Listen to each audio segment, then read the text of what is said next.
படத்தோட ஓப்பனிங் சீன்ல ஒரு காட்டுக்கு நடுவுல அண்ணன் தன்னோட தங்கச்சியை சந்தோஷமா தூக்கி சுத்திட்டு இருக்கான். அந்த இடத்துக்கு முகம் தெரியாத ஒருத்தர் வந்து ஒரு ரேடியோவை கொடுத்துட்டு அங்கிருந்து மறைஞ்சு போயிடுறாரு. டக்குன்னு யாரோ வந்து கூப்பிட பார்த்தா இது எல்லாமே பகல் கனவு. ஆமாங்க, அந்த அண்ணன் தான் இந்த ஹீரோ. ஸோ இவனுடைய பொண்ணுக்கு இன்னைக்கு பிறந்த நாள், 10வது பிறந்த நாள். இவன் கொஞ்சம் வசதியிலையும் படிப்புலையும் உயர்ந்துட்டான். அதனால அந்த குழந்தையுடைய பர்த்டேவை எல்லாரும் வர சிறக்க கொண்டாடிட்டு இருக்காங்க. ஆனா இவனுடைய தங்கச்சிக்கு என்ன ஆச்சு அப்படிங்கிறது இங்க தெரியல. அந்த கேக் கட்டிங்லாம் முடிஞ்சதுக்கு அப்புறம் அந்த குழந்தைங்க எல்லாமே சந்தோஷமா விளையாட திரும்பவும் இந்த ஹீரோ போய் தனியா சோகமா உட்காந்துக்கிறான். இதை எல்லாத்தையுமே தூரத்துல இருந்து எங்க ஒய்ஃப் பார்த்துட்டு முறைச்சிக்கிட்டே இருக்காங்க. அப்பதான் அங்க வந்த போட்டோகிராஃபர் இன்னைக்கு எடுத்த போட்டோ எல்லாமே நீங்க பாக்குறீங்களான்னு காட்ட அதை பார்த்துட்டு இருக்காரு. அந்த சமயம் பார்த்து தண்ணியில யாரோ விழுந்த மாதிரி பொத்துன்னு ஒரு சவுண்டு. ஹீரோ திடுதிடுன்னு ஓடி போய் பார்க்குறாரு. பார்த்தா அவரோட பொண்ணு அங்கே இருக்கிற குழந்தைங்களோட தண்ணியில் குளிச்சிட்டு இருக்கா. அப்படி சீக்கிரம் வெளியில வா, தண்ணியில் விளையாடாதான்னு சொல்ல அவங்க அம்மா வந்து உங்களுக்கு என்ன ஆச்சு, அவள் ஃப்ரெண்ட்ஸ் கூட கொஞ்ச நேரம் விளையாடட்டுமே அப்படின்னு சொல்ல அவளுக்கு காய்ச்சல் வந்துடும், என்ன நீ பேசிட்டு இருக்க அப்படின்னு தன்னோட ஒய்ஃபை பேச அங்கே இருக்கிற கெஸ்ட் எல்லாமே ஒரு மாதிரி முகத்தை சுழிச்சிட்டு அங்கேருந்து போயிடுறாங்க. கெஸ்ட் முன்னாடி தனியை பேசுனதுனால ஒய்ஃபும் அங்கேருந்து கொச்சிட்டு போக அங்கே இருக்கிற ஷோஃபால் அவர் உட்கார்றாரு. அதுக்கப்புறம் உள்ள அந்த கெஸ்ட் எல்லாம் போனதுக்கு அப்புறம் போட்டது போட்டபடியே கிடக்கு. இப்படியே ராத்திரி ஆகுது. அந்த வீட்டோடைய வேலைக்காரம்மா வந்து இவரை எழுப்புறாங்க. பார்த்தா குழந்தைக்கு உடம்பு சரியில்லையா. அம்மா பின்னாடியே கத்திக்கிட்டு வராங்க. குழந்தைக்கு நான் மெடிசன் கொடுத்துருக்கேன், 1/2 மணி நேரம் வெயிட் பண்ணலாம், அதுக்கப்புறம் கூட்டிட்டு போலான்னு சொல்ல கேட்காம ஒய்ஃபை திட்டிட்டே ஹாஸ்பிட்டலுக்கு தூக்கிட்டு வராங்க. பார்த்தா ஹாஸ்பிட்டல்ல ஏதோ ஒரு ஆக்சிடென்ட் கேஸ் போல, நிறைய மக்கள் அடிபட்டிருப்பாங்க போல. அதை எல்லாருமே ஹரிபரியா பார்த்துட்டு இருக்க இவரு தன்னோட பொண்ணுக்கு காய்ச்சல், உடனே பாருங்க எமர்ஜென்சின்னு கத்துறாரு. ஆனா இதை விட எமர்ஜென்சி நாங்க பார்த்துட்டு இருக்கோம், கொஞ்சம் வெயிட் பண்ணுங்க சார்னு அந்த நர்ஸை சொல்ல நர்ஸை பேசுறாரு. பார்த்தா 2 மணி நேரம் கழிச்சு குழந்தை எந்திரிச்சு டிராயிங் பண்ணிட்டு இருக்கு. டாக்டர் என்ன சொல்றாருன்னா, நீங்க மெடிசன் கொடுத்தீங்கல்ல, அது 1 hour ஆச்சு ஆகும் ஒர்க் ஆகிறதுக்கு, அதுக்குள்ள எதுக்கு ஹாஸ்பிட்டல் கூட்டிட்டு வந்தீங்க, அவ 2 மணி நேரம் தூங்கினாவே அவளுக்கு எல்லாம் சரியா போகும்னு சொல்ல, இல்ல எதுக்கும் பரவாயில்ல, இன்னைக்கு ராத்திரி ஃபுல்லா உங்கேயே இருக்கட்டும், உங்க கண்ட்ரோல்லே இருக்கட்டும் அப்படின்னு டாக்டர் சொல்ல வர்றது கூட கேட்காம இந்த ஹீரோ ஓவர் ப்ரொடக்டிவா இருக்க அவங்க ஒய்ஃபு எல்லாம் நான் பாத்துக்கிறேன் டாக்டர்னு குழந்தைய தூக்கிட்டு போறாங்க. இப்ப வீட்டுக்கு போயிட்டு இருக்கும் போதுதான் இவரு சாங்கு போட இந்த ஒய்ஃபும் கட் பண்ணி விட்டுறாங்க. நான் சொல்றது எதுவுமே நீங்க கேட்க மாட்டீங்க, ஓவர் ப்ரொடக்டிவா இருக்கீங்க. உங்க பொண்ணு என்ன கேட்கறா, ஏன் அப்பா இப்படி என்னை டார்ச்சர் பண்றாங்க, என்னை சந்தோஷமாவே இருக்க விட மாட்டேங்கிறாங்கன்னு. உங்களுக்கு என்னதான் பிரச்சனை, என்கிட்ட ஏதாவது மறைக்கிறீங்களா, அப்படி மறைக்கிற மாதிரி உங்க மனசுக்குள்ளேயே கஷ்டமான விஷயம் இருந்தா என்கிட்ட சொல்லுங்க, சொன்னீங்கன்னா தான் தெரியும் அப்படின்னு கேட்க, அப்படிலாம் எதுவுமே இல்லை. ஸோ வீட்டுக்கு வராங்க. வீட்டுக்கு வந்து தூங்கிட்டு காலையில் விடிஞ்சு பார்த்தா பக்கத்தில் பொண்டாட்டி காணும், பக்கத்து ரூமில் குழந்தைய காணும். பார்த்தா ஃபோனில் வாய்ஸ் நோட்டு, என்னன்னா உங்களுக்கான டைமை நீங்கள் எடுத்துக்கோங்க, ஃப்ரீ ஆகுங்க, மைண்டை ஃப்ரீ ஆக்குங்க, அதுக்கப்புறமும் என்கிட்ட அந்த விஷயத்த சொல்லணும் அப்படின்னா வந்து சொல்லுங்க, அது வரைக்கும் குழந்தைய கூட்டிட்டு நான் எங்க அம்மா வீட்டுக்கு போறேன்னு ஒய்ஃபும் நோட்ஸ் போட்டுட்டு போயிட்டாங்க. இப்போ இன்னொரு ஃபோனு, சப்ரினா அப்படின்ற பொண்ணு கிட்ட இருந்து ஃபோன் வந்தோடனே இவர் அப்படியே ஷாக் ஆயிடுறாரு, மனசு அப்படியே சோகமாயிடுறாரு. சரி நான் உடனே வரேன்னு கார்ல அந்த ஊருக்கு போயிட்டு இருக்காரு, எங்கன்னு தெரியல. அப்பதான் அவங்க ஒய்ஃபுக்கு ஒரு நோட் போட்டு விடுறாரு, நம்ம அதுக்கப்புறம் பேசலாம், எனக்கான தீர்வை தேடி நான் போயிட்டு இருக்கேன்னு ஒரு டெக்ஸ்ட்டை மட்டும் போட்டு விட்டுட்டு அந்த இடத்துக்கு போறாரு. பார்த்தா ஒரு ஆர்ஃபனேஜ் கிட்ட வந்து கார் நிக்குது. இப்பதான் அந்த சப்ரினா அப்படின்ற பொண்ணு இவரை அப்படியே கட்டி பிடிச்சிக்குது. இந்த ஆர்ஃபனேஜ்ல தான் இவர் வளர்ந்துருப்பார் போல. அந்த காட்டுல அவங்க தங்கச்சியும் அவரும் அந்த காட்டுல இவரும் இந்த தங்கச்சியும் இருந்திருப்பாங்கல்ல. அப்போ இவங்கள அனாதையா அந்த இடத்துல விட்டுட்டு அவங்க அப்பா போயிட்டாரு போல. அந்த சமயத்துல இந்த ஹாஸ்டல்ல வந்து இவங்க சேர்ந்திருக்காங்க. அப்பா அம்மா இல்லாத கடவுளின் குழந்தைகளுக்கான ஒரு இடம் தான் இது. இந்த இடத்துல இந்த குழந்தைகளை நிர்வாகம் பண்ண பாத்துக்கிட்டவர் தான் இந்த சைமான். இவர் இப்போ இறந்து போயிட்டாரு. இவருக்கான புகழாரத்தை நீ தான் செலுத்தணும் அப்படின்னு இந்த சப்ரினா சொல்றாங்க. ஏன்னா சீமானுடைய ஃபேவரட் சைல்டு இவர் தான் போல. அதனால ஆஃப்டர்நூன்குள்ள நீ ரெடி பண்ணிக்கோ அப்படின்னு சொல்ல, எனக்கு கொஞ்சம் டைம் வேணும், நான் போய் அவரை பத்தின டீட்டெயில்ஸ் எல்லாம் எழுதிக்கிறேன், என் மனசுல என்ன இருக்கோ அதை எழுதிக்கிறேன்னு சொல்லிட்டு ஒரு ரூமா பாக்குறாரு. அந்த குழந்தைங்க தங்கி இருந்தது, அதுக்கப்புறம் ஹாஸ்டலுடைய கிச்சனு, டைனிங் ஏரியா, அதுக்கப்புறம் கடைசியா சீமானுடைய ரூமு. அந்த ரூம்ல இவங்க புள்ள, இவங்க ஒய்ஃப் எடுத்துக்கிட்ட போட்டோஸ், அவருடைய கிட்டார், அவருடைய நினைவா இருக்கிற ரேடியோ, இந்த மாதிரி நிறைய பொருட்களை அவர் பார்த்து அப்படியே மனம் கலங்கி போய் அங்கேயே உட்காந்துக்கிறாரு. இப்பதான் கதை பாஸ்ட்டுக்கு போகுது. அதாவது இவங்க எல்லாம் சின்ன குழந்தைங்களா இருப்பாங்கல்ல, அப்ப அந்த ஹாஸ்டல்ல அங்க இருக்கிற சாப்பாட்டை எல்லாமே அங்க இருக்கிற பெருச்சாளிகளும் எலிகளும் சாப்பிட்டுட்டு இருக்கு. இதை ஒரு பையன் போய் பார்த்துட்டு இருக்கான். இவன் பேரு ஜாய். ஒரு பொண்ணு வந்து ஜாய் சீக்கிரம் இங்க வா அப்படின்னு கூப்பிட இந்த பையன் ஓடி போறான். பார்த்தா நம்ம ஹீரோ அவங்க தங்கச்சிய ஒரு பெட்ல படுக்க வச்சு பார்த்துட்டு இருக்காரு. அந்த பொண்ணுக்கு ரொம்ப ஃபீவர் போல. ஹீரோவோட பேரு கீஃபாஸ். ஏஞ்சலினாவுக்கு என்ன ஆச்சு அப்படின்னு ஜாய் கேட்க, இவளுக்கு ரொம்ப ஃபீவரா இருக்கு, நம்ம உடனே ஹாஸ்பிட்டல் போகணும் அப்படின்னு ஜாய் சொல்ல, உடனே நம்ம போயே ஆகணும், போய் யாரையாவது ஹெல்ப்க்கு கூட்டிட்டு வான்னு கேர்டேக்கரை பார்க்க போறாங்க. ஸோ அப்பதான் பார்த்து கேர்டேக்கர் ஒரு வண்டியில வந்து இறங்குறாரு. என்னன்னா இந்த குழந்தைகளுக்கு ஃபவுண்டேஷன்லேருந்து சாப்பாடு கொடுப்பாங்கல்ல, அரிசி பருப்பு, இதை எல்லாத்தையுமே இவர் திருடிட்டு போறாரு. எங்க நீங்க இதெல்லாம் கொண்டுட்டு போறீங்கன்னு கேட்க, இதெல்லாமே எக்ஸ்பீரி ஆயிடுச்சு அப்படின்னு சொல்ல, சரி அதெல்லாம் ஓகே, என் தங்கச்சிக்கு உடம்பு சரியில்லை, சீக்கிரம் ஹாஸ்பிட்டல் கூட்டிட்டு போகணும்னு இந்த பசங்க போய் கெஞ்சுறானுங்க. ஆனாலுமே இந்த டேப்லெட்டை போடுன்னு சொல்லி அசால்ட்டா அந்த குழந்தைய அங்க விட்டுட்டு இவங்க பாட்டுக்கு போயிடுறாங்க. ஸோ இப்போ உள்ள போன பசங்க அந்த குழந்தைய கையால தூக்கிக்கிட்டு வாங்க போகலான்னு ஓடுறாங்க. வெளியில பார்த்தா கார் இருக்கு, சாவி இருக்கு. இந்த சபரினா பொண்ணுகிட்ட சாவி இருக்கு, ஆனா இவளுக்கு கார் ஓட்ட தெரியாது. அதுவும் இல்லாம இவங்க குழந்தைங்க. ஸோ தன்னோட தங்கச்சியை தூக்கிட்டு அங்க ஓடும்போது அவங்க அப்பா கொடுத்த அந்த ரேடியோ அங்க உடஞ்சு போயிருது. இந்த பையனும் ஓடி வரான். ஓடி வந்துட்டு அந்த தங்கச்சியை பார்க்கும்போது தங்கச்சியோட மூக்குல இருந்து ரத்தமா வருது. கடைசியா அண்ணனை பார்த்துட்டு அப்படியே அந்த குழந்தை அந்த இடத்துல இறந்து போக அங்க இருக்கிற ஒட்டுமொத்த குழந்தைங்களும் அந்த குழந்தையோட இறப்ப பார்த்து அழுக ஆரம்பிக்கிறாங்க. ஏஞ்சலினா போயிட்டியா, எனக்குன்னு இருந்த ஒரே சொந்தம் நீதான், எந்திரி பாப்பா, பாப்பா எந்திரி பாப்பான்னு அந்த அண்ணன் அப்படி அழுகுறான். அதுல இருந்து அந்த அண்ணன் கொஞ்சம் முரடனாவே மாற ஆரம்பிக்கிறான். இப்பதான் டிவில ஒரு நியூஸ் மாதிரி போயிட்டு இருக்கு. என்னன்னு பார்த்தா, கிறிஸ்டினா இருக்கிறவங்க இறந்து போயிட்டாங்க அப்படின்னா அவங்கள ஒரு பாக்ஸ்ல வச்சு இறுதி அஞ்சலி செலுத்துவாங்கல்ல, அதுக்கு ஒரு தாத்தா வந்திருக்காங்க. அது இப்போ எங்கேயோ ஆஃபர் போயிட்டு இருக்கான், ஸ்பெஷல் ஆஃபர் போயிட்டு இருக்கான், டிஸ்கவுண்ட்டும் இருக்கான். இவருக்கு என்ன ஆசைனா, இவங்க ஒய்ஃபு இறந்து போயிட்டாங்களாம். அவங்க ஒய்ஃபோடைய பக்கத்துலயே தனக்கு ஒரு கலரை வேணும்னு இவர் கேட்குறாரு. அவங்க ஒய்ஃபுக்கு என்ன கலர் அவர் சூஸ் பண்ணாரோ அதே கலரா அது பக்கத்துலேயே வேணும் அப்படின்றனால பொட்டிக்கு ஓகேங்க. ஆனால் உங்கள் ஒய்ஃபோட பக்கத்தில் புதைக்கணும்னா அதுக்கு 1,00,000 ரூபா வேணும். அதுக்கான காசை நீங்கள் கொடுத்துட்டீங்க அப்படின்னா நான் நிலத்தை உங்கள் மேலே ரெஜிஸ்டர் பண்ணிவிட்டு இந்த பொட்டியை நான் செலக்ட் பண்ணி கொடுத்துட்றேன்னு சொல்ல, இவரோ 1,00,000 ரூபாயா அப்படின்னு ஆச்சரியப்படுறாரு. ஏன்னா இப்போ இவருக்கு எந்த விதமான வேலையும் இல்லை. 1,00,000ங்கிறது இவருக்கு மிகப்பெரிய காசு தானே. நான் இதை பற்றி யோசிச்சுட்டு இங்கே வரேன்னு சொல்லிட்டு சவப்பெட்டியோட ஓனர் லீ கிட்ட பாய் சொல்லிட்டு அங்கேருந்து கிளம்புறாரு. சரி, இவர் வச்சிருக்காருல்ல இந்த சர்வீஸ்க்கு பேரு கேப்ரியல் சர்வீஸ்னு பேர் வச்சிருக்காரு. இது ஒரு தேவதையுடைய பேராம். கிறிஸ்டினா இருக்கிறனால தேவதைகள் வந்து கடைசியா உங்களை வாழ்த்துவாங்க அப்படிங்கிறதுக்காக தான் நான் இந்த பேரையே வச்சிருக்கேன்னு எக்ஸ்பிளைன் பண்றாரு. நீங்க சீக்கிரம் வந்து வாங்கிக்கலனா இந்த இடத்த வேற யாராவது வாங்கிக்குவாங்கன்னு இவரை உசுப்பேத்தி விடுறாரு. இப்ப தாத்தா அங்கிருந்து கிளம்பி, அதாவது சீமன் அங்கிருந்து கிளம்பி அவருடைய வீட்டுக்கு வர்றாரு. பார்த்தா ஒரு வாடகை வீட்டுல தான் தங்கியிருப்பார் போல. வீட்டுக்குள்ள போறதுக்கு முன்னாடியே வீட்டோட ஓனர் அம்மா, இந்த வருஷத்துல இருந்து வருஷாந்திர வாடகை வந்து 1,00,000 நான் ஏத்திருக்கேன், இதுக்கு 4 மாசம் இருக்கு, 4 மாசத்துக்கு அப்புறம் தான் சொன்னா நீங்க ஷாக் ஆயிருவீங்க, அதனாலதான் இப்பயே சொல்றேன், 1,00,000 ரூபா ரெடி பண்ணிக்கோங்கன்னு இங்க 1,00,000 அவங்க சொல்ல இவருக்கோ இடி விழுந்த மாதிரி இருக்கு. வேலையும் இல்ல, அங்க 1,00,000 நம்ம ரெடி பண்ணணும், இங்க 1,00,000 ரெடி பண்ணணும்னு சொல்லிட்டு வீட்டுக்கு வந்தா அவங்க ஒய்ஃப் கூட சேர்ந்து எடுத்த போட்டோஸ் எல்லாமே பார்த்து இவரு வருத்தப்பட்டு இருக்காரு.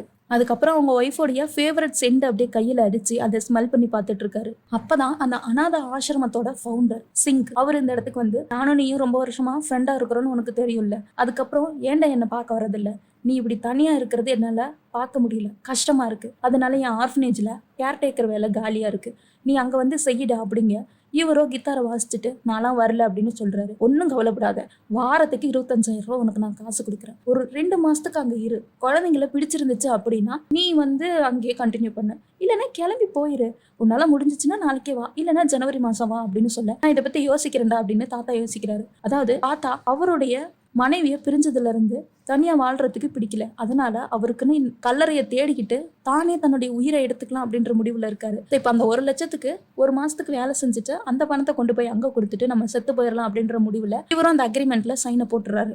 இந்த ஆர்ஃபனேஜ்ல எல்லா குழந்தைங்களும் நின்றுட்டு இருக்காங்க. வெளியில ஒரு தம்பதி வந்து ஒரு குழந்தைய அங்க இருந்து தத்தெடுக்க மற்ற எல்லா குழந்தைகளுமே ஏக்கத்தோட பாத்துட்டு இருக்காங்க. இந்த சபரினா பொண்ணும் ரொம்ப ஏக்கத்தோட பாத்துட்டு இருக்கா. அதுக்கப்புறம் எல்லா குழந்தைங்களும் அவளுக்கு பாய் சொல்ல, இந்த ஒரு பையன் போனி அவன் மட்டும் பெட்டியோட அந்த செவத்தை நோக்கி நின்றுட்டு இருக்கான். நீ ஏன்டா அங்க நின்றுட்டு இருக்க, இங்க வாடான்னு கீஃபாஸ் கூப்பிட, ஏன்டா ஏன் என்னாச்சு அப்படின்னு சோகத்தோட இருக்கிற அந்த குழந்தைகிட்ட கேட்க, எனக்கு எப்போ நல்ல பேரண்ட்ஸ் கிடைப்பாங்க அப்படின்னு இந்த பையன் சோகமா சொல்றான். ஏன் நீ இவ்வளவு சோகமா சொல்ற, உனக்காவது பரவாயில்ல, சபரினெல்லாம் பாரு 10 வருஷமா இங்க இருக்கா, அவளை மாரி நீயும் இங்க இருக்கலான்னு ஆசைப்படுறியா, இல்ல அப்போ உனக்கான பேரண்ட்ஸும் வருவாங்க அப்படின்னு சொல்ல, ஆமா எனக்கு வேணும், ஏன்னா எனக்கு இந்த மாதிரி சின்ன வீட்டுல இருக்க பிடிக்கல, எனக்கு டபுள் ஃப்ளோர் இருக்க வீடு வேணும், வீட்டுக்கு வெளியில ஸ்விம்மிங் பூல் வேணும், வீட்டுக்கு பின்னாடி மிகப்பெரிய பிளே கிரவுண்டு வேணும், நல்ல ஸ்கூல்ல படிக்கணும், நல்ல இங்கிலீஷ் பேசணும் அப்படின்னு சொல்லி இவனுடைய எதிர்பார்ப்புகள் எல்லாத்தையுமே அந்த சின்ன குழந்தை சொல்லிட்டு இருக்க. கண்டிப்பா உனக்கான பெற்றோர்கள் வருவாங்க, அது வரைக்கும் நான் உன்னை பாத்துக்கிறேன்டா அப்படின்னு இந்த கீஃபாஸ் பையன் சொல்றான். அதுக்கப்புறம் அங்க இருக்கிற பசங்க எல்லாமே வெளியில ஃபுட்பால் விளையாண்டுட்டு இருக்க, அந்த ஃபுட்பால் தவறி போய் பக்கத்து வீட்டுக்கு போயிருது. பார்த்தா பக்கத்து வீட்டு விண்டோவை உடைச்சிருச்சான், விண்டோ மேல விழுந்துருச்சான். அந்த தாத்தா ஏறி வந்து, என்னடா எப்போ பாரு இப்படியே பண்ணிட்டு இருக்கீங்க, எதுக்கடா ஓடுறீங்க, வாங்கடா வாங்கடான்னு கத்திட்டு இருக்க. இப்போ அங்க வந்த அந்த ஃபவுண்டர் அவங்க கிட்ட சாரி கேட்டுட்டு, வாங்கடா எல்லாரும் வந்து சாரி கேளுங்கடான்னு சொல்ல எல்லா பசங்களும் சாரி கேட்குறாங்க. இந்தானே இந்த கீஃபாஸ் பையன் அவங்களுடைய சாப்பாட்டை எல்லாமே அந்த எலிகள் வந்து சாப்பிடுது இல்லை, அதனால அந்த எலிகளுக்கு பசை மாதிரி ஒன்று அட்டையில தடவிட்டு இருக்கான். அப்போதான் அந்த ஜாய் பையன்கிட்ட, அடுத்த டைம் அந்த ஆளோட வீட்டுக்கிட்ட வந்து அடிக்கிறப்போ அவனுடைய கண்ணடியவே உடச்சி விடுங்கடா, நான் அதுக்கு பள்ளி எடுத்துக்கிறேன்டா அப்படின்னு சொல்றான். ஸோ இப்பதான் இந்த ஜாய் பையன் புது கேர்டேக்கர் வர போறாங்களாம். அவரை பத்தி நீங்களாம் என்ன நினைக்கிறீங்கன்னு கேட்க, 1 மாசம் அவர் தாங்குவாரான்னு ஜாய் கேட்க, அதுக்கோ இன்னொரு பொண்ணு, அவரெல்லாம் 3 வீக் தான் தாங்குவாருன்னு சொல்ல, இந்த கீஃபாஸ் அவன்லாம் 1 வாரம் கூட தாங்க மாட்டான்ட்டு உள்ள போனா, புது கேர்டேக்கர் வந்திருக்காரு. அதாவது யாரு? நம்ம சீமான் தாத்தா. ஸோ அவருடைய இன்ட்ரடக்ஷன். அந்த குழந்தைங்க எல்லாமே உட்காந்துட்டு இருக்க அந்த இடத்துக்கு இந்த கீஃபாஸ் பையன் வரான். இந்தான ஃபவுண்டர் அவரை பத்தி எக்ஸ்பிளைன் பண்றாரு. இவர் தான் புது கேர்டேக்கர். அதுவும் இல்லாம புதுசா நமக்கு சோஷியல் கம்யூனிட்டி ஈவெண்ட் இருக்குல்ல, அதையும் இவர் தான் மேனேஜ் பண்ண போறாருன்னு சொல்ல, இந்த கீஃபாஸ் பையனை நல்லா பாத்துக்கோங்க, இவன் தான் இங்க இருக்கிற பிரச்சனைக்கு காரணம், இவன் மேல எக்ஸ்ட்ரா ஒரு கண்ணு வச்சுக்கோங்க அப்படின்னு ஃபவுண்டர் சீமான் கிட்ட சொல்ல, அவரும் ஓகேன்னு சொல்லிடுறாரு. ஆனா தாத்தா பொதுவா சைலண்டாவே இருக்காரு. எந்த குழந்தைகிட்டையும் ஐ கான்டாக்ட் கூட வச்சுக்கல. ஸோ இப்போ அந்த தாத்தா கீஸை எடுத்துக்கிட்டு அவருடைய ரூமுக்கு போய் கதவை சாத்திக்கிறாரு. ஜன்னலை ஓப்பன் பண்ணி விட்டுட்டு திரும்பவும் அவருடைய ஒய்ஃபோட ஃபோட்டோ எல்லாம் அங்கே அரேஞ்ச் பண்ணி வச்சுட்டு அவங்க ஒய்ஃபுக்கு ஃபேவரட்டான பெர்ஃப்யூம் அடிச்சுட்டு எதையோ யோசிச்சுட்டு இருக்கேன். இந்த கீஃபாஸ் பையன் நான் இவனை 1 வாரத்தில் ஓட வைக்கிறேன்னு சொல்லிட்டு இறந்து போன எலியை கொண்டு போய் அவருடைய ரூம்குள்ளே போட்டுடுறான். ஸோ அவர் கத்துவாருன்னு பார்த்தா அசால்ட்டாக அந்த எலியை தூக்கிட்டு வந்து ஒரு கவரில் போட்டு வெளியில் இருக்கிற டஸ்ட்பின்ல போட்டுட்டு போயிடுறாரு. அதுக்கப்புறம் அவருடைய சாப்பாட்டு ஃபுல்லாகவே வண்டுகளாக கொட்டி வச்சிடறான். அதை பார்த்தா அவரு அதை சாப்பிடாம அப்படியே கொண்டுட்டு போய் டஸ்ட்பின்ல எரிஞ்சிட்டு போய் படுத்துக்கிறாரு. இதை பார்த்து இவனுக்கு சந்தோஷமா இருக்கு. படா இவனை சாப்பிட விடாம நம்ம பண்ணிட்டோம்னு சொல்லிட்டு இப்போ அந்த இடத்துக்கு வந்த அந்த சப்ரினா பொண்ணு, நீ தாண்டா எல்லாம் பண்ண கீஃபாஸ், ஒருத்தரோட சாப்பாட்டில் இப்படி அசிங்கம் பண்ணுறது தப்பு இல்லையா அப்படின்னு சொல்ல, நம்ம எல்லாருமே இந்த சாப்பாடை தானே ரொம்ப வருஷமாக சாப்பிட்டுட்டு இருக்கோம், நீ ஏன் அவனுக்கு வக்காலத்து வாங்குற, போய் வேலையை பாரு அப்படின்னு இந்த பையன் பேச, அந்த பழைய கேர்டேக்கர் வேணா திருடி இருக்கலாம், இவர் திருடுறாருன்னு உனக்கு எப்படா தெரியும், அது இல்லாமல் பொதுவாக ஒரு மனுஷனுக்கு நம்ம ரெஸ்பெக்ட் கொடுக்கணும். இந்த ஆர்ஃபனேஜில் என்ன நம்மளுக்கு சொல்லி கொடுத்தாங்க, டிசிப்ளினா ரூல்ஸை ஃபாலோ பண்ணி வாழ்றதா இருந்தால் வாழுங்க, இல்லைன்னா போய் தெருவில் வாழுங்கன்னு தானே சொன்னாங்க அப்படின்னு இந்த பொண்ணு திட்ட, அந்த பையனும் ஆமா உன்ன மாரி 10 வருஷமா ஒரே இடத்துல இருக்கிறதா, உன்னோட இந்த ஆட்டிடியூட்காக தான் எந்த பேரண்ட்ஸுமே உன்னைய தட்டுக்கே எடுக்க மாட்டேங்கிறாங்க, உனக்கு இன்னும் வேணும், யாருமே வரமாட்டாங்க, நாங்கள் போகிற வரைக்குமே உன்னை யாரும் எடுக்க மாட்டாங்கன்னு சொல்ல அந்த பொண்ணுக்கு கஷ்டமாயிருது. இந்த போனி பையனை கீஃபாஸ் தான் எப்பயும் ரெடி பண்ணுவான் போல. அவனோட தலைக்கு ஜெல்லை போட்டு விட்டு அவனுக்கு தலை சீவிட எல்லா குழந்தைங்களும் அவங்களுடைய படுக்கைகளை சரி பண்ணிட்டு அங்கேருந்து வெளியில் கிளம்பிடுறாங்க. எங்கன்னா ஸ்கூலுக்கு கிளம்பிடுறாங்க. இந்தான ஜாயோட கிளாஸில் ஏதோ எக்ஸ்பெரிமெண்ட் போல், அதுக்கு அவன் ரெடி பண்ணிட்டு அங்கேருந்து போக இந்தான சப்ரினாவை பற்றி இவன் கேட்குறான். என்னன்னு பார்த்தா அந்த பிள்ளை என்ன பண்ணுறா, ஓவரா பாசியாக பேசினாலாம் அப்படின்னு சொல்ல, அவளா எல்லாத்தையும் கூட்ட சொல்கிறான், ரொம்ப ஓவரா பண்ணுறான்னு ஜாய் பேசிட்டு போக, இந்த அண்ணன் ஸ்கூலில் ஒரு வாத்தியாரும் பிரின்சிபலும் வேக வேகமாக உள்ளே ஓடுறாங்க கிளாஸுக்குள்ளே. என்னென்னு பார்த்தா இந்த கீஃபாஸ் பையன் அவனுடைய ஃப்ரெண்டோட டேபிள் மேலே உச்சா போய் வச்சுட்டானா, அவனோட நோட் மேலே உச்சா போய் வச்சுட்டானா. அதனால சார்கிட்ட அவனுங்க கம்ப்ளைண்ட் பண்ண அவனை தரன்னு எடுத்துகிட்டு போகிறாங்க. இந்த ஜாயோட எக்ஸ்பெரிமெண்ட்லாம் முடிஞ்சிருச்சு போல். அவனுடைய அந்த திங்ஸ்லாம் எடுத்துகிட்டு வர இப்போ அந்த இடத்துக்கு சீமான் வந்திருக்காரு. அதாவது இவனுடைய இந்த பிஹேவியர்னால ஹாஸ்டலுக்கு ஃபோன் போயிடுச்சு, ஆர்ஃபனேஜுக்கு ஃபோன் போயிடுச்சு. ஸோ இவர் அப்படி நேராக பிரின்சிபல் ரூமுக்கு போகிறாரு. பிரின்சிபல் சீமானை காய்ச்சி முச்சுன்னு கத்துறாரு. என்ன புள்ள வளர்த்து வச்சிருக்கீங்க, இவனுடைய இந்த பிஹேவியருக்கு நீங்கள் தான் பொறுப்பு எடுத்துக்கணும் அப்படின்னு சொல்ல, சாரி இனிமேல் நடக்காத மாதிரி நான் பார்த்துக்கிறேன், இனிமேல் அவனுக்கு நான் டிசிப்ளின் சொல்லி கொடுக்குறேன்னு சொல்ல, இந்த கீஃபாஸ் பையன் முறைச்சிட்டே இருக்கான். யாருன்னா சீமானை. இவன் என்ன நம்மளே கிழிச்சிட போறான்னு சொல்லிட்டு அப்படியே வெளியில வர அந்த இடத்த இந்த ஜாய் பையனை அவனை பார்த்துட்டு அப்படியே அவனையும் அங்கிருந்து பிக்கப் பண்ணிட்டு போறான். இவன் ஓவரா சீன் போடுறான்டா, இவன் பேசாமையே உத்தம மாதிரி இருக்கான், நம்மள இவன் திருத்த போறானா, இவன் என்ன திருத்தனானா இல்லை நான் இவனை ஓட விடுறேனா அப்படிங்கிறத பார்த்துக்கலான்னு ஜாய் கிட்ட சொல்லிட்டு இவன் தெனாவட்டா போயிட்டு இருக்கான். அதுக்கப்புறம் அன்னைக்கு சாயந்தரம் எல்லாரும் விளையாண்டுட்டு இருக்க அந்த சமயத்துல வேணுனே இந்த கீஃபாஸ் அந்த ஃபுட்பாலை அந்த பக்கத்து வீட்டு தாத்தா வீட்டுல அடிச்சு விட்டுறான். தாத்தா கரெக்டா கண்ணாடி உடஞ்சு போச்சு. எல்லாரும் ஓட இவன் மட்டும் திமிரா அங்கேயே நிக்கிறான். ஏய் நீயா எதுக்கிட்ட திரும்பவும் என்னோட கண்ணாடியை உடச்சன்னு சொல்ல ஒரு சாரி கூட சொல்லாம தெனாவட்டா உள்ள போறான். அந்த தாத்தா இப்ப உள்ள வந்து சீமான் கிட்ட பேசி கத்திட்டு இருக்காரு. அந்த கண்ணாடியை உடைச்சிட்டான், திமிரா உள்ள போயிட்டான். அவன் வந்து என்கிட்ட சாரி சொல்லணும் அப்படிங்கும் போது சாரிலாம் சொல்ல மாட்டான். உங்களுடைய கண்ணாடி உடைச்சதுக்கு எவ்வளவு காசுன்னு சொல்ல 30,000 சொல்றான். அதாவது அதுக்கு அவ்வளவு செலவு ஆகாது, இருந்தாலுமே 30,000 சொல்ல அந்த தாத்தாவும் உள்ள இருந்து 30,000 எடுத்து கொடுத்துட்றாரு. அதுக்கப்புறம் சப்ரினா வந்து கீஃபாஸ் கிட்ட கத்துறா, ஏன்டா அந்த கண்ணாடியை உடைச்ச, நீ உடைச்சதுனால தானே அவ்வளோ காசை கொடுத்தாங்க, அது எல்லாமே எங்களுடைய பாக்கெட் மணிலேருந்து எடுத்து கொடுத்துருக்காங்க, நீ டிசிப்ளினாக நடந்துக்கோன்னு அந்த பொண்ணு சொல்ல, நீ என்ன இங்கே இருக்கிறவங்களுக்குலாம் பாஸா, எப்போ பாரு யாருக்காவது ஏதாவது திட்டிகிட்டே இருக்க, அட்வைஸ் பண்ணிகிட்டே இருக்க, உன் வேலையை பாருன்னு அந்த பையன் திட்டிட்டு அப்படியே வெளியில் போயிடுறான். ஸோ இப்போ அந்த சபரினா தண்ணி எடுக்கலான்னு வெளியில் வந்தா கிச்சனில் இருந்து எல்லாம் லைனாக ஓடுறானுங்க. என்னன்னா கிச்சனில் இருக்கிறத தின்னுட்டு இருக்கானுங்க. இங்க என்னடா பண்றீங்க அப்படின்னு கேட்டா சைமன் சார் தான் சாப்பிட சொன்னாரு, 1 வீக்குக்கான ஸ்நாக்ஸ் எல்லாம் எடுத்துக்க சொன்னாரு அப்படின்னு சொல்லி திருடி தின்னுட்டு இருக்கானுங்க. வெளியில போங்கடான்னு சொல்லி அவனுங்களெல்லாம் வெளியில அனுப்பிச்சு விட்டுட்டு கதவோட டோரை சாத்தி பூட்டு போட்டு சைமன் கிட்ட கொண்டுட்டு போய் கொடுக்கறதுக்கு போறான். இந்த சைமன் ரூம்ல இருந்து கிட்டார் பிளே பண்ற சவுண்டு கேக்குது.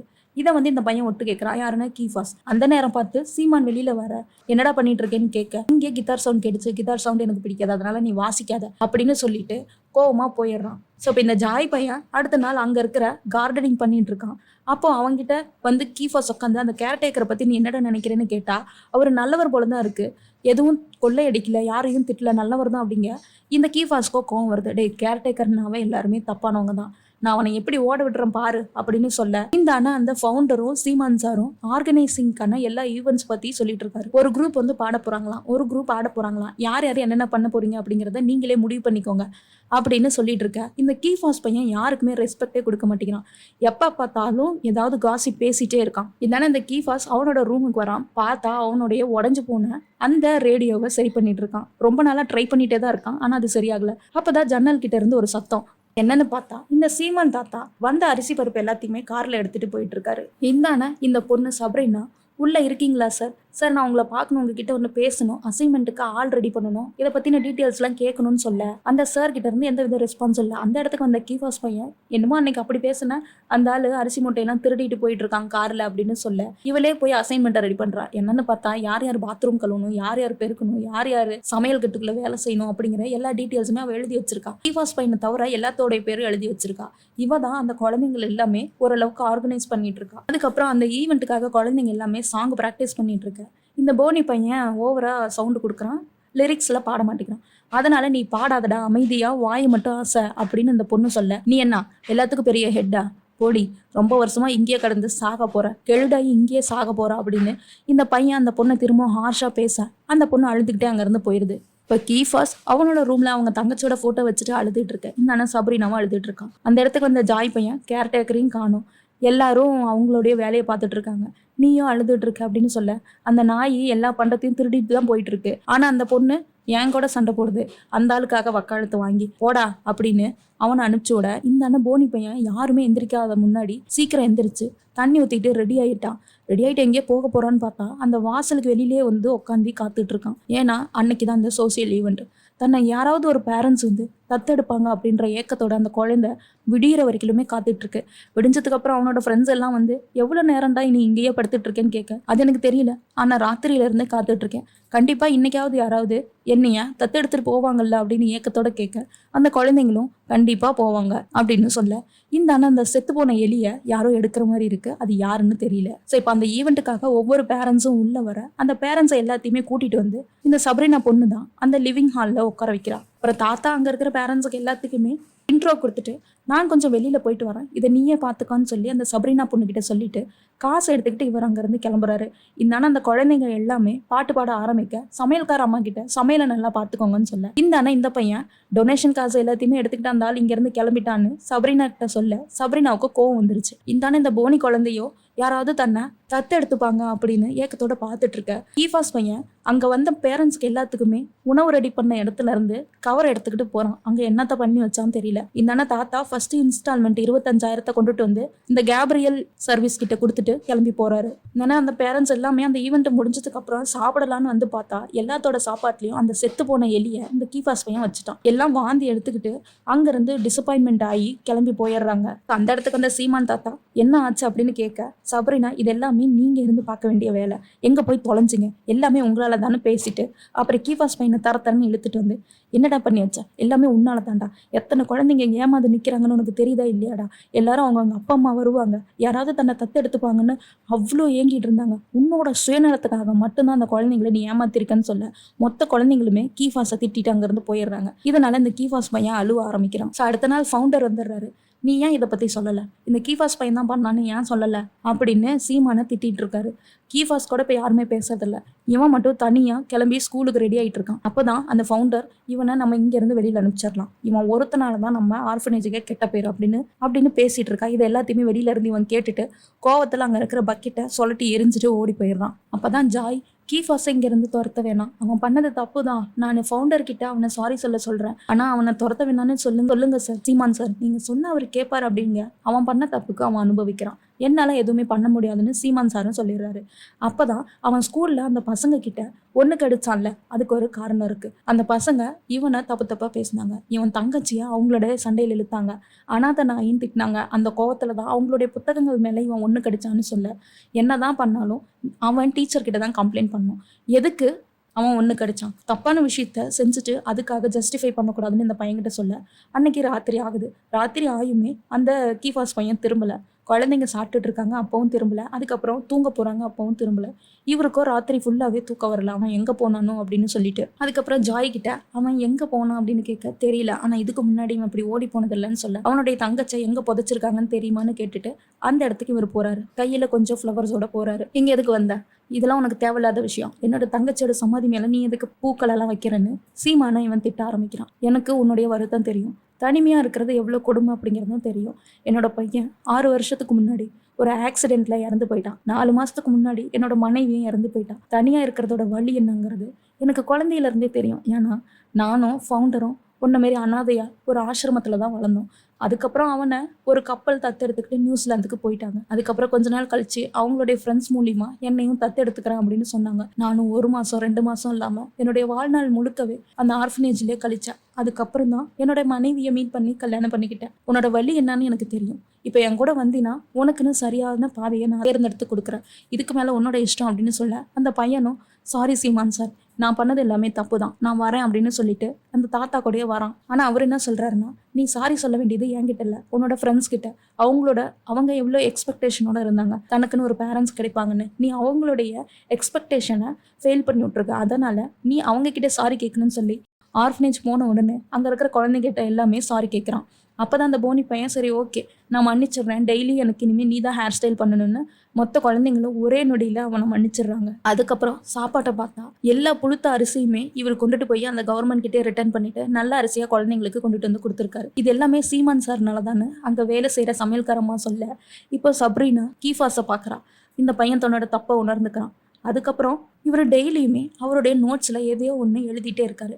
அந்த ஆர்ஃபனேஜில் எது எங்கெங்கே இருக்குது, எந்தெந்த குழந்தைங்க அடாப்ட் செய்யப்பட்டிருக்காங்க, அடுத்த குழந்தைங்களுக்கு என்னென்ன தேவை அப்படிங்கிறது எல்லாமே நோட்ஸில் எழுதி வச்சுக்கிறாங்க. ஸோ இப்போ அந்த ஃபவுண்டர்கிட்ட போய் இன்னொரு சோஷியல் ஈவெண்ட்டுக்காக கேட்குறாரு. யாருன்னா சீமான்.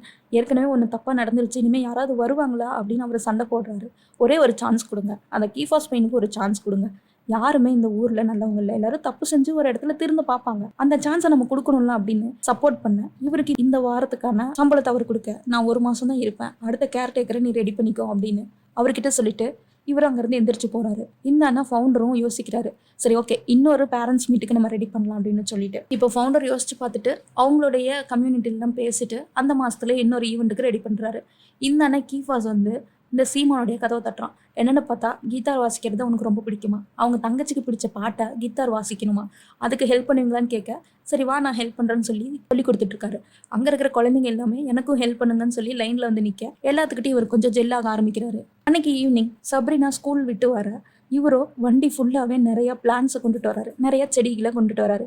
இந்த செடிகள் எல்லாமே யார் கொடுத்தது அப்படிங்க, சர்ச்சில் இருந்து ஃப்ரீயாக கொடுத்தாங்க, அதனால நம்மளோட இடம் அழகா இருக்குன்னு கொண்டுட்டு வந்தேன் அப்படின்னு சொல்ல, இந்த குழந்தை இறக்கி வச்சுட்டு இருக்கா. இவன் என்ன சொல்றான்னா, எனக்கு கார் ஓட்டி கற்றுக் கொடுப்பீங்களான்னு கேட்குறா. ஆனால் இது உனக்கு வயசு இல்லையே அப்படின்னு அவரு சொல்ல, அது எனக்கும் தெரியும், ஆனால் ஒரு எமர்ஜென்சி அப்படின்னா காரை நம்ம எடுத்துட்டு போகணும்ல, ஒரு ஃபர்ஸ்ட் எய்ட் பண்றதுக்காக கூட பக்கத்துல இருக்கிற ஹாஸ்பிட்டலுக்கு தூக்கிட்டு போக முடியல, அதுக்கு மட்டும் சொல்லி கொடுங்க அப்படிங்க. சரி ஓகே நான் உனக்கு சொல்லித்தரேன் அப்படின்னு அவர் சொல்றாரு. அப்பதான் அவரு, நீ இதே மாதிரி மிகப்பெரிய கேர்டேக்கராக ஆக போற அப்படின்னு சப்ரினாவை பார்க்க, இல்லை எனக்கு அதெல்லாம் ஆசை இல்லை, நான் சைக்காட்ரிஸ்டாக ஆகணும், அதுக்காக என்ன ஒரு ஃபேமிலி தத்தெடுக்கணும்னு ரொம்ப வருஷமா காத்துட்டு இருக்கேன், ஆனால் யாருமே எனக்காக வரல, நான் இங்கேருந்து வெளியில் போனால் தானே அமௌண்ட் பே பண்ணி என்னால் காலேஜ் படிக்க முடியும்னு தன்னோட எக்ஸ்பெக்டேஷன் சொல்ல, இப்போ இந்த தாத்தா இவளுக்கு சொல்லி கொடுக்குறாரு கார் ஓட்டுறதுக்கு. அதுக்கப்புறம் கீஃபாஸ் பையனுக்கு எள்ளி பிடிக்கிற மிஷின் வாங்கி கொடுக்குறாரு.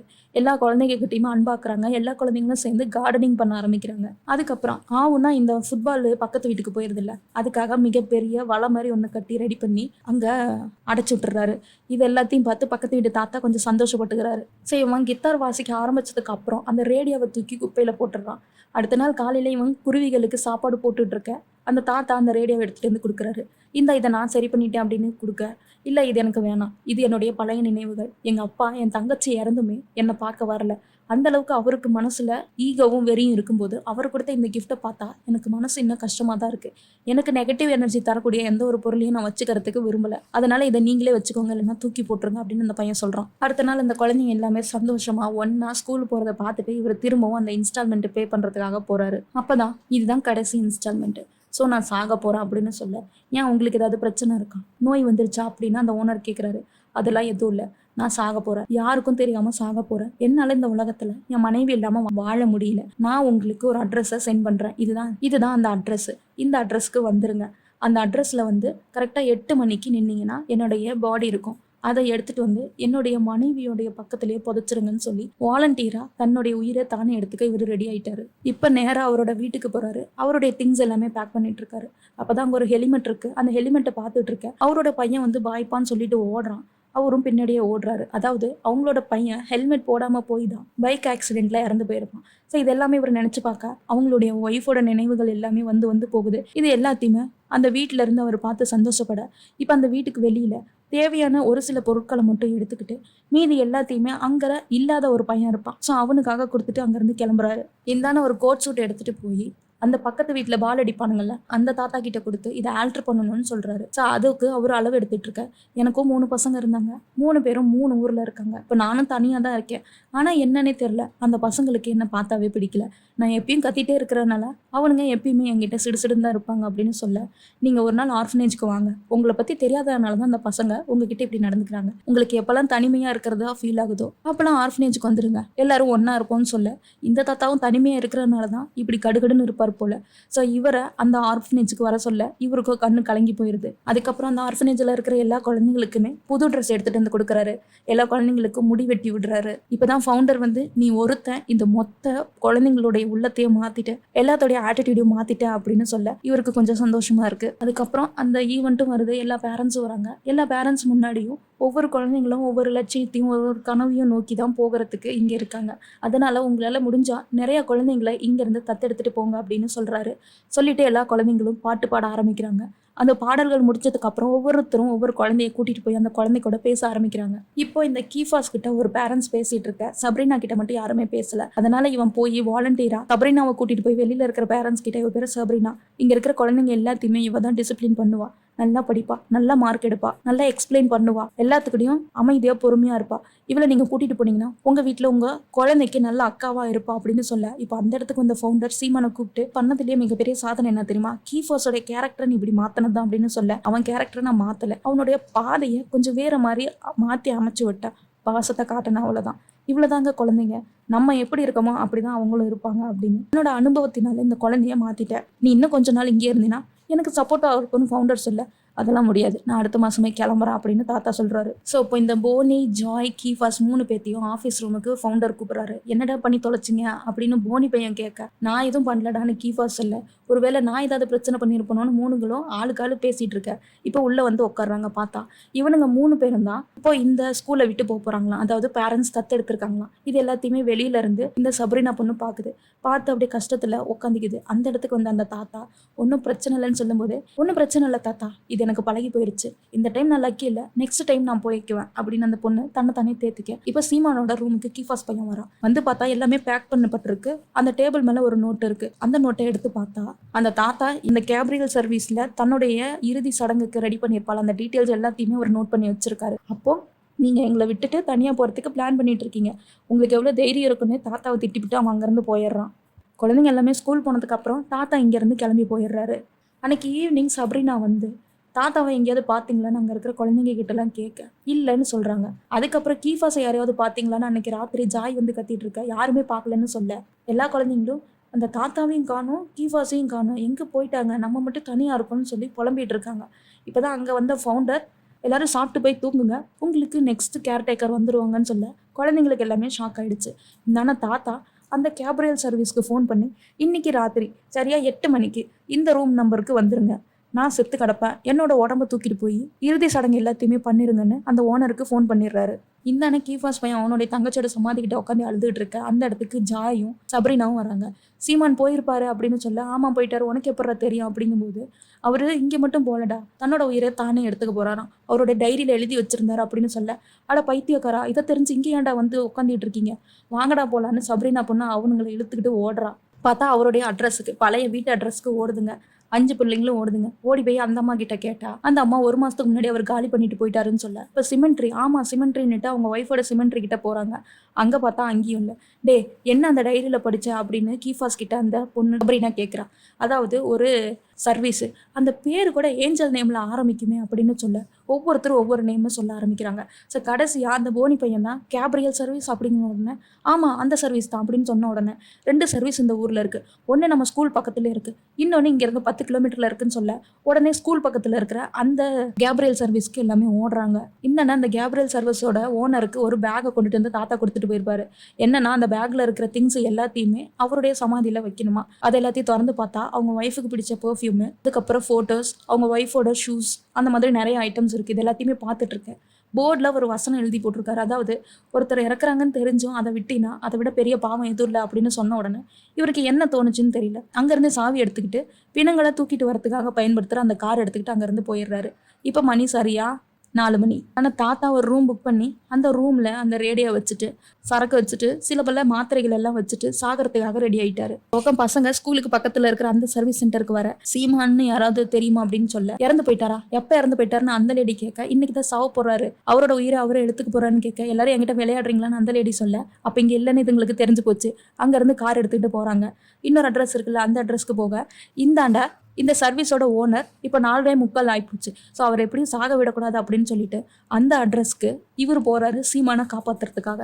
இந்தாண்ட ஆம்புலன்ஸ் எடுத்துகிட்டு போக அந்த இடத்துக்கு அந்த குழந்தைங்க வராங்க. வந்து பார்த்தா அந்த டேபிள் மேலே அவருடைய பொருட்கள் எல்லாம் இருக்குது. ஸோ உங்களோட ஓனர் எங்கே போகிறாரு அப்படின்னு கேட்க அந்த ஆம்புலன்ஸ் எடுத்துக்கிட்டு இப்போ தான் போகிறாரு. பொதுவாக அவர் ஆம்புலன்ஸ் எடுத்துகிட்டு போனாருன்னா பிணங்களை ஏற்றிக்கிட்டு வருவார் அப்படின்னு சொல்ல நம்ம வளையிறப்போ ஒரு ஆம்புலன்ஸ் பார்த்தாலும் அந்த ஆம்புலன்ஸ் தான், வாங்கடா போகலான்னு சொல்லிட்டு இந்த சப்ரீனா பொண்ணுக்கு ஒழுங்காக கார் கூட ஓட்ட தெரியாது, இருந்தாலுமே அந்த தாத்தாவை காப்பாற்றணும் அப்படிங்கிறதுக்காக அந்த காரை ஃபாலோ பண்ணிட்டே போறாங்க. ஃபாலோ பண்ணிட்டு எப்படியோ ராத்திரி ஆயிடுது. கடைசியா கார் ஒரு ரெசார்ட்டுக்கு இருக்கு. ஒரு ரெசார்ட் கிட்ட நிக்குது. அந்த ரெசார்ட் கிட்ட போன உடனே அந்த ஓனர் கிட்ட அட்ரஸ் கேட்ட உடனே ரூம் நம்பர் 30 இருக்குன்னு சொல்றாங்க. ஆனா அங்க நிறைய ரூம்ஸ் இருக்கிறனால ஆளுக்கு எல்லாரும் போய் ஒரு ரூமா தட்டுங்க, எதுல தாத்தா இருக்கிறாரு அப்படின்னு தேடுங்க அப்படின்னு சொன்ன உடனே இந்த தாத்தா ரேடியோவை ஆன் பண்றாரு. பார்த்தா இந்த குழந்தைங்க எல்லாமே பேரண்ட்ஸ் மீட்டுக்காக பாட்டு ரெடி பண்ணியிருப்பாங்கல்ல அந்த பாட்டு பாடுது. அந்த பாட்டை கேட்ட உடனே அவர் அப்படியே வாயில போன மாத்திரையை வச்சுட்டு அப்படியே யோசிச்சுட்டு அழுதுகிட்டே இருக்காங்க. அந்த குழந்தைங்க இந்நேரம் நம்மளே மிஸ் பண்ணியிருப்பாங்களே அப்படின்னு சொல்லிட்டு இந்தான குழந்தைங்க ஒரு ரூமாக தட்டிக்கிட்டு இருக்காங்க. ஒரு ரூம்லேயும் ஒருத்தர் வராங்க. அந்த போனி பையன் இருக்கான்ல அவன் அப்படியே எட்டி பார்க்க தாத்தா அப்படியே மாத்திரையோட இருக்காரு. ஸோ இந்த பிள்ளைங்களை போய் கூட்டிகிட்டு வரதுக்குள்ள மாத்திரையை வாயில போட்டுக்கிறாரு. வாயில போட்ட உடனே அந்த ரேடியோவை ஆஃப் பண்ணலாம் அப்படின்னு சொல்லிட்டு அவர் கையை வைக்க திரும்பவும் ரேடியோ பாடிட்டே இருக்கு. என்னன்னு பார்த்தா இந்த குழந்தைங்க கித்தாரோட வெளியில பாடிட்டு இருக்குங்க. ஸோ குழந்தைங்கள பார்த்த உடனே தாத்தா வாயில போட்ட மாத்திரை எல்லாத்தையுமே கீழே துப்பிட்டு அந்த குழந்தைங்கள அப்படியே கட்டி பிடிச்சிக்கிறாரு. இப்போ கீஃபாஸ் அவங்களுடைய பேரண்ட்ஸ் கூட போகணும், புதுசாக தத்தெடுத்த பேரண்ட்ஸ் கூட. அதனால் அதுக்கு எல்லாத்தையும் ரெடி பண்ணிட்டு இருக்கான்.